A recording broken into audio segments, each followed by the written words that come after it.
اللہ کا نام لا الہ الا اللہ ذکر ہے صبح اور شام 100 مرتبہ. اس کی عادت ڈالیں, بچوں کو عادی بنائیں, تہجد کے لیے بچوں کو گھر میں اٹھائیں, نماز کے لیے بچوں کو اٹھائیں, کچھ اللہ اللہ سکھائیں ان کو. اہل اللہ کے گھروں کا ماحول بڑا ہی پیارا ہوتا ہے. یہ جو قرآن میں آتا ہے ربنا ہب لنا من ازواجنا وذریاتنا قرۃ اعین وجعلنا للمتقین اماما. اے اللہ ہمیں ہماری بیویوں اور اولادوں کی طرف سے آنکھوں کی ٹھنڈک عطا فرما. یہاں آنکھوں کی ٹھنڈک کا کیا مطلب ہے؟ آنکھوں کی ٹھنڈک کا مطلب یہ ہے, الحمدللہ, آنکھوں کی ٹھنڈک کا مطلب یہ ہے کہ ان کو عبادت میں مشغول کر دے. آپ جب گھر میں آؤ, ایک منظر ہے, بیگم فلم دیکھ رہی ہے, بچے کیا دیکھ رہے ہیں, آ رہا ہے آج کل پب جی کا نام تھوڑا کم ہو گیا, پب جی کھیل رہے ہیں. اس سے آنکھیں ٹھنڈی نہیں ہوں گی. ابے کیا کر رہا ہے, ابے کبھی کتاب لے کے بھی بیٹھ جایا کر, کہتے ہیں نا ماں باپ, ابے ہر وقت ڈرامے دیکھتا رہے گا. بیگم کو فیشن سے ہی فرصت نہیں مل رہی, شاپنگ سے ہی فرصت نہیں مل رہی. اور ایک ہے آپ جب گھر میں آؤ, بیگم صاحبہ نے اسکارف لیا ہوا ہو اور قرآن مجید ہاتھ میں ہو اور قرآن مجید کی تلاوت ہو رہی ہو, اور بچے بھی انسان کے بچے بنے ہوئے ہوں, بچیاں مصلے پہ کھڑی چھوٹی چھوٹی دعا مانگ رہی ہوتی ہیں, کتنی اچھی لگتی ہیں. اور آپ کے بیٹے بھی کیا کر رہے ہوں, نماز میں لگے ہوئے ہوں, یا کوئی تلاوت کر رہا ہو, کوئی دعا مانگ رہا ہو, تو بتاؤ آنکھیں ٹھنڈی ہوں گی کہ نہیں ہوں گی؟ آج کل یہ آنکھیں ٹھنڈی ہونا یہ جب ہے جب آپ خود بھی یہ کرو گھر میں. تو جو کنوارے ہیں وہ ابھی سے نیت کریں, دیندار لڑکی سے نکاح کرنا ہے اور شادی کے بعد گھر کا ماحول یہ بنانا ہے. اور جن کے ماحول بگڑ چکے ہیں, اب ایک دم سے تھوڑی بن جائے گا. گھر جا رہا ہو, ارتغل چل رہا ہے, ڈرامے چل رہے ہیں, فلمیں چل رہی ہیں, گھر جاتے ہی آپ نے کہا بیگم ہاتھ میں قرآن, اب مشکل ہے. وہ میں ایک لطیفہ سناتا ہوں نا, 2 بھائیوں کی شادی ہوئی ایک ہی دن میں, 6 مہینے گزر گئے. ایک کی بیوی بہت کنٹرول میں تھی, بڑی فرما بردار, دوسرے کی کنٹرول سے باہر.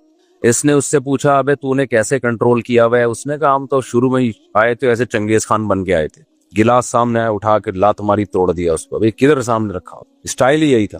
بلی نے تھوڑا شور مچایا, گردن مار کے پھینک دی, بہت شور کر رہی ہے, یوں گردن کمائی, تو اس کا روب بیٹھ گیا. اب کہہ رہا ہے اب یہ سب تکلفات کی ضرورت نہیں, اب روب بیٹھ گیا.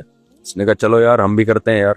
آیا گلاس پڑا ہوا تھا, لات ماری, بیگم نے کہا اب نہیں, پہلے کرنے کی چیزیں تھی یہ, ٹھیک ہے نا, ابھی جو تمہاری اوقات ہے 6 مہینے میں مجھے وہ سمجھ میں آ گئی.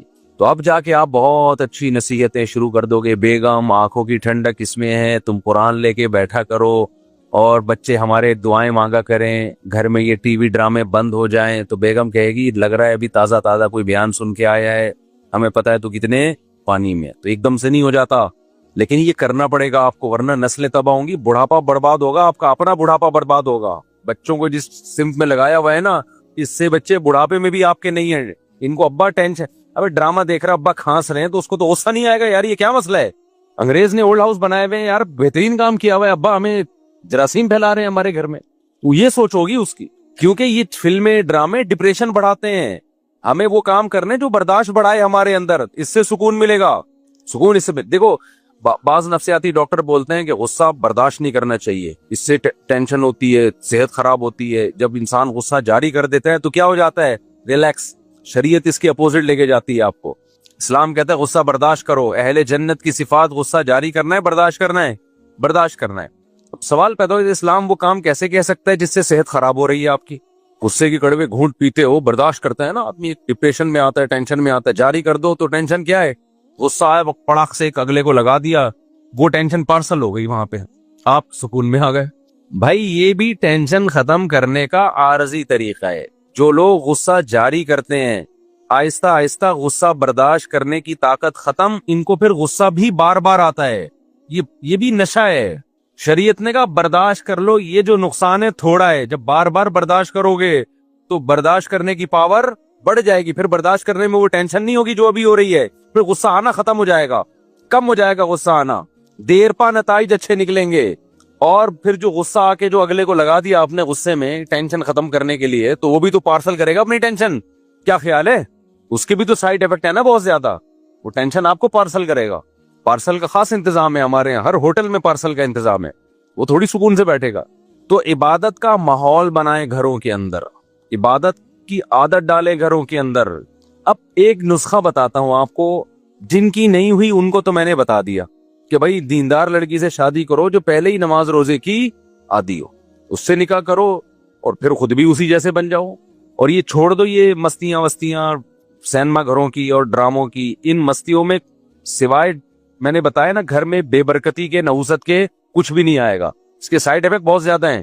اب کیا کرنا ہے اس کے لیے تبلیغی جماعت بہترین راستہ ہے. اپنی بیگم کے ساتھ مستورات کے ساتھ تبلیغ میں وقت لگا لو, وہ انسان کا بچہ بنا کے بھیج دینا. 3 دن جب آپ اپنی بیگم کو لے کے جاؤ گے نا تبلیغ میں, مسلمان کا یہ ہنی مون ہے.